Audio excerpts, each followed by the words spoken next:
আসসালামু আলাইকুম। কেমন আছেন আপনারা? আশা করি সবাই ভালো আছেন। আমাদের Google Analytics 4 কোর্সের এটা 2nd মডিউলের শেষ ভিডিও।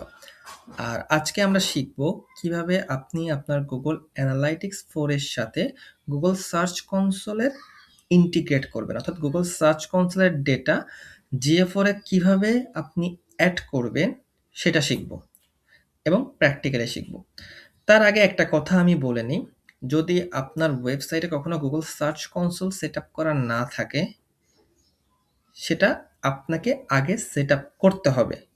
তারপরেই আপনি Google Analytics 4 এর সাথে আপনি Google Search Console-টাকে ইন্টিগ্রেট করতে পারবেন।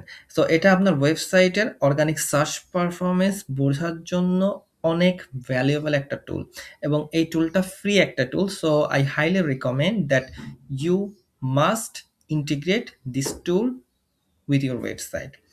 আর একটা বিষয় সেটা হচ্ছে যে আমি সবসময় বিষয়টা ক্লিয়ার করি যে, যেকোনো টুলই আপনি ব্যবহার করেন না কেন, কোনো টুলের ডেটাই 100% অ্যাকুরেট না। তবে 100% অ্যাকুরেট না হলেও না থাকার চেয়ে অনেক ভালো, তাই না? সো চলুন আমরা শুরু করি। সো সার্চ কনসোল আর GA4 এর ডাটা কিভাবে আপনি একসাথে ইন্টিগ্রেট করবেন। Google সার্চ কনসোলে যত ক্লিকস আছে, যত ইমপ্রেশন আছে, এই সবগুলোই আপনি Google Analytics 4 এর একটা ড্যাশবোর্ডেই দেখতে পাবেন। আর Google Analytics 4 এ Google সার্চ থেকে যত সেশন হবে, এই দুটা কখনোই আপনার হুবহু ম্যাচ করবে না। সো আপনাকে এই বিষয় নিয়ে সবসময় ক্রিস্টাল ক্লিয়ার থাকতে হবে। যে যদি দেখেন যে Google সার্চ কনসোলের ডেটা একটা ডেটা শো করতেছে, আবার Google Analytics এ আপনার সেশনে যে আরেকটা ডেটা শো করতেছে, সেক্ষেত্রে you don't need to worry about it because it can happen. ওকে? কারণ সব ডেটাই প্রতিটা টুলের ডেটা কালেক্ট করার ক্রাইটেরিয়া আলাদা।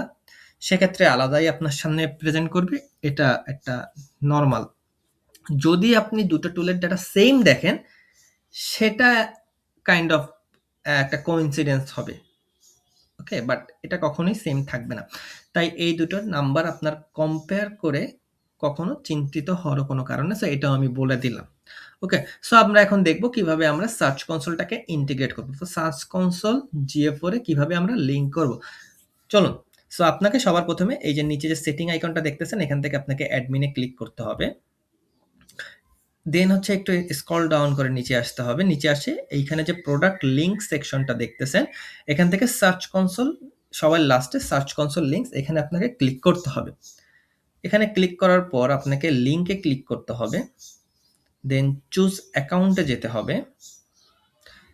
এটা অটোমেটিক্যালি আপনাকে ডিটেক্ট করে নিবে যে আপনার প্রপার্টিটা কোনটা। সো এখানে দেখেন যে প্রপার্টিটা আছে আমার ওয়েবসাইট স্কেল এসইও। আপনি যদি এটা চান তো এখানে এটা ক্লিক করতে পারেন। দেন হচ্ছে আপনাকে কনফার্ম দিতে হবে। আপনি আপনার যে প্রপার্টি থাকবে সেটাই চুজ করবেন। হ্যাঁ? আপনার যে পার্টিকুলার ওয়েবসাইট অর্থাৎ GA4 টা ঠিক যে প্রপার্টির আপনি চুজও করবেন, সার্চ কনসোলের এটাও ঠিক সেম প্রপার্টির। হ্যাঁ? তারপর ওইখান থেকে আপনাকে দিতে হবে নেক্সট এ ক্লিক করতে হবে এবং নেক্সট এ ক্লিক করার পরে ওয়েব স্ট্রিমিং সিলেক্ট করতে হবে। সো এইখান থেকে আপনাকে এরকম দুটা আসবে। দুটার থেকে আপনার যেটা মেইন সেটাকে চুজ করতে হবে। চুজ করার পর আপনি যখনই নেক্সট দিবেন, এখানে ২ টা অপশন আসবে। একটা হচ্ছে রিভিউ অ্যান্ড সাবমিট। সো আপনি আবার রিভিউ করেন যে আসলে এটা সেম কিনা। তারপর এটাকে সাবমিট করে দিবেন। সো লিংক ক্রিয়েটেড হয়ে গিয়েছে। এখন আপনাকে একটু নিচে আসতে হবে। নিচে আসার পর একটা জিনিস আপনার সাথে হতে পারে, সেটা হচ্ছে যে আপনার সার্চ কনসোল যে প্রপার্টি, এটা গ্রেড আউট দেখাতে পারে। এর মানে হলো যে সেটা আগে থেকে অন্য কোনো GA4 প্রপার্টির সাথে লিঙ্কড থাকতে পারে। মনে রাখতে হবে যে একটা সার্চ কনসোল প্রপার্টি শুধুমাত্র একটাই GA4 প্রপার্টির সাথে লিঙ্ক করা যায়। সো আগে থেকে যদি সে কোনো আপনার সার্চ কনসোলটা কোনো GA4 প্রপার্টির সাথে লিঙ্ক করা থাকে, সেক্ষেত্রে ওইটাকে রিমুভ করে দেন আপনার এখানে এসে প্রসিড করতে হবে। এক্ষেত্রে আপনাকে আগে ওইটাকে রিমুভ করতে হবে, তারপরে এখানে এসে আপনার নতুনটাকে ক্রিয়েট করতে হবে। ওকে? তো আমরা করে ফেলছি। আমাদের এখানে মোটামুটি যা ছিল সবকিছু কমপ্লিট হয়ে গিয়েছে। ওকে? সো এখন আমরা সিম্পলি এখানে আপনি দেখতেছেন যে এটা দেখতে পারতেছেন। সো এখন আমরা একটু অন্য কাজ করব, আমাদের যে মেনুটা আছে মেনুটাকে একটু কাস্টমাইজ করব। হ্যাঁ, সো লিঙ্ক করা হয়ে গেলে GA4 এর আপনার রিপোর্ট সেকশনে যেতে হবে। এই যে রিপোর্ট সেকশনে যে লেফট সাইডে আপনি সার্চ কনসোল নামের একটা অপশন দেখতে পাবেন। এই দেখেন সার্চ কনসোল। আর যদি না দেখেন, কোনো ওয়ারিড হওয়ার কোনো কারণ নাই, জাস্ট একটা রিফ্রেশ দিলে এখানে চলে আসবে। আর অটোমেটিক্যালি যদি এটা না দেখেন তাহলে আপনাকে আরেকটা কাজ করতে হবে, সেটা হচ্ছে যে আপনি এই যে রিপোর্টসের যে নিচে দেখতেছেন লাইব্রেরি যে সেকশনটা, লাইব্রেরিতে যাবেন। লাইব্রেরিতে যাওয়ার পরে একটু আপনি এখান থেকে এইখানে হচ্ছে সব কালেকশন দেখতে পারতেছেন আপনি।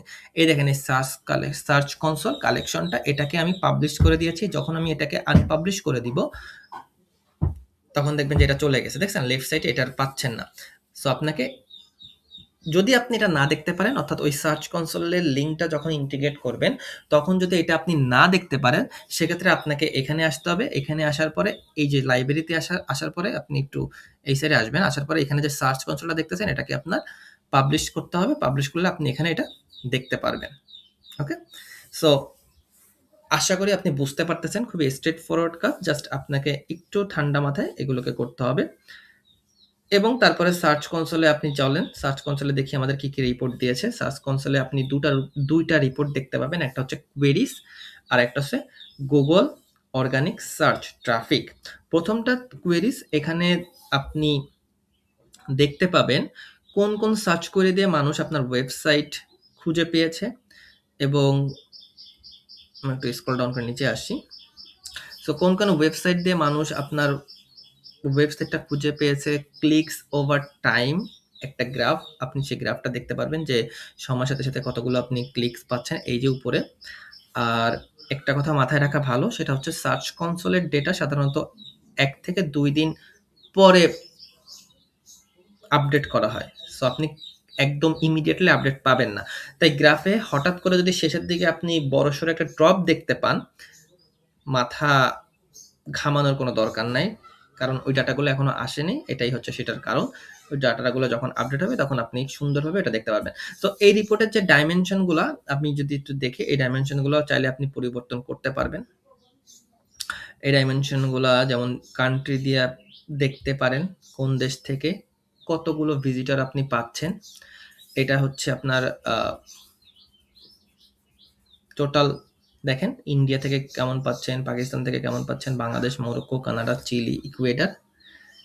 তবে সব ডাইমেনশন আপনার একইভাবে কাজ করবে না। এখানে আপনি মাত্র 3টা ডাইমেনশন নিয়েই দেখতে পারবেন, যেটা সার্চ কনসোলেও হয়। এরপরে আপনি যদি প্লাস আইকনে ক্লিক করেন তাহলে এটার সাথে আপনি ওটা কম্পেয়ার করতে পারবেন। এখানেও কিছু ডাইমেনশন লিমিটেড থাকবে আপনার। ঠিক আছে, এরপরে আপনি যদি নিচেরটা যান, গুগল দ্বিতীয়টা অ্যাকচুয়ালি দ্বিতীয় যে রিপোর্টটা আপনি দেখতে পাবেন সেটা হচ্ছে গুগল অর্গানিক সার্চ ট্রাফিক। এটা আমার কাছে সবচেয়ে ইউজফুল রিপোর্ট মনে হয়, কারণ এখানে সার্চ কনসোলের ডেটা আর GA4 এর ডেটাগুলো একসাথে দেখানো হয়। সো আপনি একটা ড্যাশবোর্ডে আপনি দুইটা টুলসের ডেটাগুলো দেখতে পারবেন। একই জায়গায় দেখতে পারবেন গুগল অর্গানিক সার্চ ক্লিক আর সার্চ ইমপ্রেশন। এই যে Google organic search clicks, search impression এবং অর্গানিক ক্লিক থ্রু রেট, এগুলো সার্চ কনসোল থেকেই সরাসরি এখানে আসবে। আর পাশেই আপনি দেখতে পাচ্ছেন অ্যাক্টিভ ইউজার্স, দেন engaged session, then engagement rate, average engagement time per active users. So everything আপনি পাশেই দেখতে পাচ্ছেন। সো এখানেও আপনি চাইলে এই দুইটা টুলের ডেটা একই জায়গায় পাওয়া অনেক সুবিধাজনক। সো আপনি ডিসিশন মেক করতে পারবেন খুব ইজিলি চাইলেই। আর আপনি কাস্টম ডাইমেনশন যোগ করার যদি চেষ্টা করতে চান তাহলে আপনি এক্ষেত্রেও কাস্টম ডাইমেনশন যোগ করতে পারবেন। এক্ষেত্রে আপনি যদি এখানে ক্লিক করেন, এখানে ক্লিক করে আপনি চাইলে এখান থেকে যে কোনো কাস্টম ডাইমেনশন চুজ করে আপনি এই যে এখানে যে কাস্টম ডাইমেনশনগুলো অলরেডি আপনি ক্রিয়েট করে রেখেছেন আপনার ওই আমি শিখিয়েছিলাম ইভেন্টসে ক্রিয়েট করার ক্ষেত্রে, আপনি এখান থেকে এগুলো সিলেক্ট করে আপনি আপনার মতন করে কম্পেয়ার করতে পারবেন বা এদিক সেদিক করতে পারবেন। সো এই মডিউলে আমরা অনেক কিছু শিখেছি এবং এটাই এই সেকেন্ড মডিউলের শেষ ভিডিও। আমরা যদি একটু রিক্যাপ করি যে এই মডিউলে আমরা কি কি শিখেছি, তাহলে বিষয়টা আরো ক্লিয়ার হবে। আপনারা যারা ভিডিওগুলো মিস করে আসছেন, প্লেলিস্ট থেকে ভিডিওগুলো দেখে নিবেন।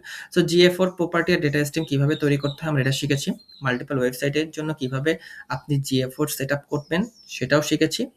বিল্ট ইন আর এনহ্যান্সড ইভেন্টস এর মধ্যে পার্থক্য কি এবং এই জিনিসগুলো কি, কি সেটাও আমরা শিখেছি।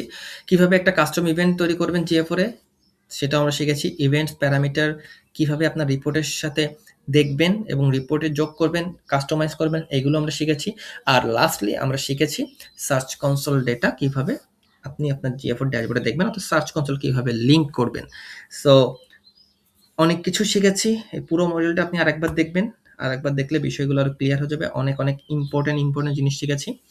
সো এই মডেলের সবকিছু মিলিয়ে এখন GA4 টা আপনার মোটামুটি কমপ্লিট হয়ে গেছে।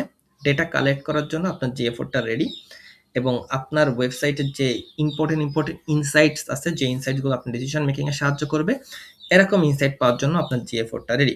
পরের মডিউলে আমরা যাব সবচেয়ে এক্সাইটিং একটা মডিউল হতে চলে পরের মডিউলটা এক্সাইটিং একটা সেকশনে, সেটা হচ্ছে যে মার্কেটিং সাকসেস ইভালুয়েট করা। অর্থাৎ এত কিছু যে আমরা করতেছি, এত ডেটাগুলো যে আমরা কালেক্ট করতেছি, এটার আসলে আল্টিমেট যে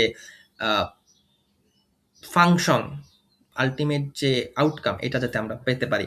মানে এতদিন যে ডাটা কালেক্ট করলাম সেটা দিয়ে আসলে আমরা কি বুঝবো, এটা আমাদের মার্কেটিং এ কোনো ইফেক্ট ফেলতেছে কিনা এবং সেটা কিভাবে মেজার করব সেটাই আমরা পরের মডিউলে দেখবো। তো সেই পর্যন্ত সবাই ভালো থাকবেন, সুস্থ থাকবেন আর অবশ্যই ডেটা নিয়ে কাজ করবেন, ডেটা নিয়ে প্লে করবেন, ভিডিওগুলো ভালোভাবে দেখবেন, প্রতিটা ভিডিওই আস্তে ভালোভাবে দেখবেন। যদি কোনো ভিডিওতে কোনো সমস্যা হয়, কোথাও আটকে যান, কনফিউশন ক্রিয়েট করা হয়, কমেন্ট সেকশনে জানাবেন, আমাকে ইনবক্সে মেসেজ করতে পারেন।